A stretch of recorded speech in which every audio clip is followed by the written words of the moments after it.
Next, Cullen will be talking about how we automate data flow into different applications. All right.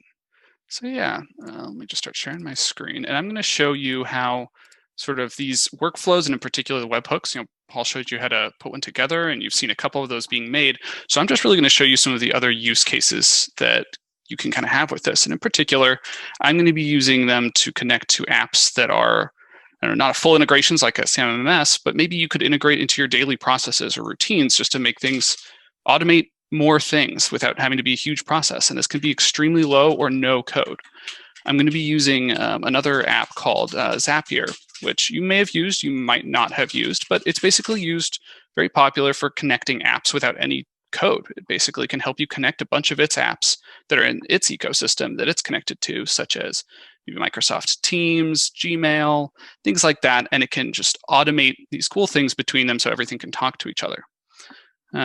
So just to get things started, what I'm going to do is send a downtime event to a Google Sheet. So say you have a Google Sheet that you want to track every single downtime event that happens on a particular machine, or maybe a couple particular downtimes across all your machines. And instead of having to run a report every time, you just want them to populate into that sheet.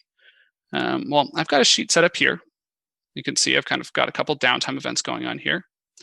And I am just going to go into the stamping press, go to the operator view, and then I'm going to categorize some planned maintenance.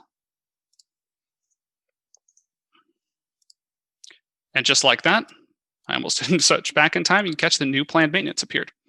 So as more downtimes happen, you don't have to do anything once this is set up. You're going to be automatically pushing your data into your existing systems or any kind of reporting platforms you have.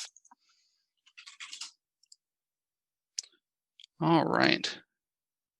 So next I want to show you that you can do the same thing, but with an alarm. And you can automatically push notifications into other systems. And there it goes now. These are simulated machines. So I just triggered that alarm myself. Say high temperature. It could be anything. It can be any alarm. It's just meant to trigger something. And if I navigate into my messaging system that I'm using called Slack, it's a lot like Microsoft Teams. And it can be used to communicate with people internally. It can be a bunch of other things as well. And you can see here that now I have a new alert.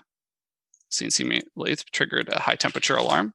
And so you could use this to communicate with a team working on a particular project, maybe an entire department. You can push these into whatever kind of communication platforms you're already using, or if you're looking to integrate new ones, you can tie those directly into MachineMetrics and sort of drive this real-time reporting into your existing processes, help that communication, and make sure that everyone has the information they need in these existing systems and kind of using whatever system you want. Since we can connect to other apps like Zapier, there really isn't a limit to what you can do to connect and sort of drive these actions based on the data you're collecting from our machines.